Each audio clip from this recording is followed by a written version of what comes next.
Good morning, my fellow nuclear MAGA Americans. Do you remember when Warner bought out CNN and they promised to become a news company again?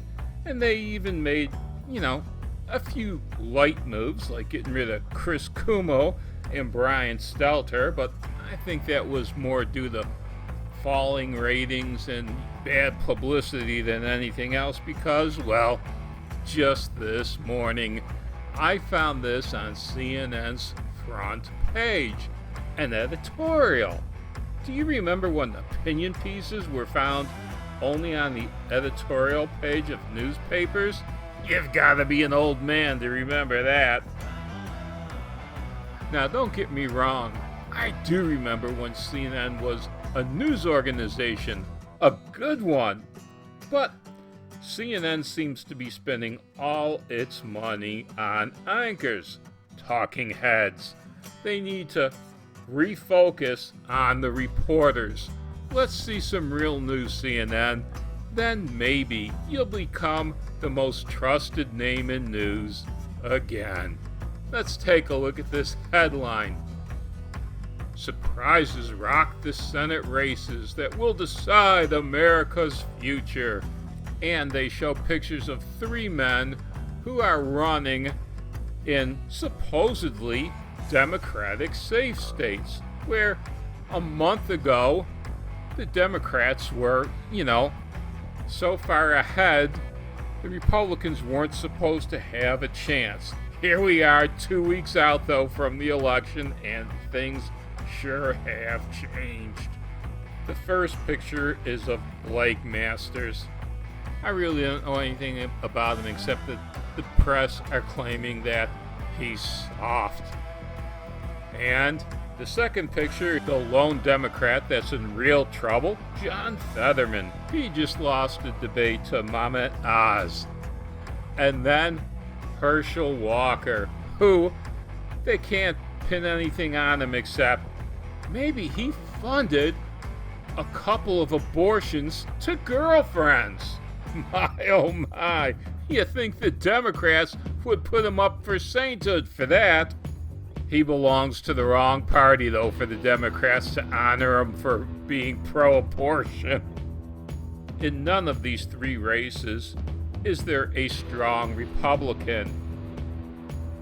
If the Democrats running weren't so weak, these blue-leaning states would overwhelmingly support the Democratic nominee.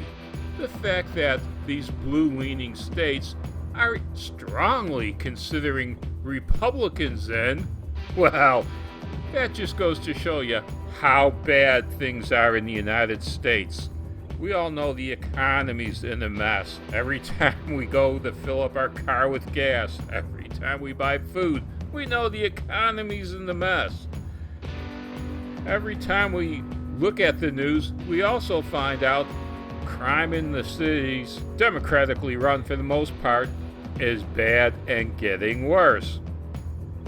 What's not well reported on, but we see it everywhere, are the immigration problems, which are contributing to our poor economy and crime in the cities.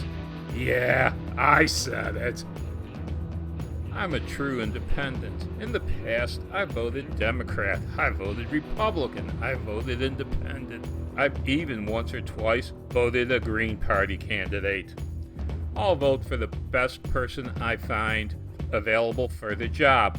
A rule, but it's not set in stone. Generally, if a person has already been in the office once, I won't vote for their re-election. In fact, the last time I voted for a president twice in a row was, I believe, Ronald Reagan. Now, let's talk about this man in the middle picture, John Fetterman. He had a stroke. It was really, really bad. In fact, it was so bad that only 18% of the people watching thought he won the debate. That's right, 82% thinks that Mehmet Oz won the debate. Here's how bad it was. we're going to go with his opening words. That's all, just his few opening words. What qualifies you to be a U.S. Senator? You have 60 seconds. Hi, good night, everybody. Yeah, it was that bad. Because Brandon has screwed up the economy, has been soft on crime and immigration, the Republicans will win back the House and the Senate.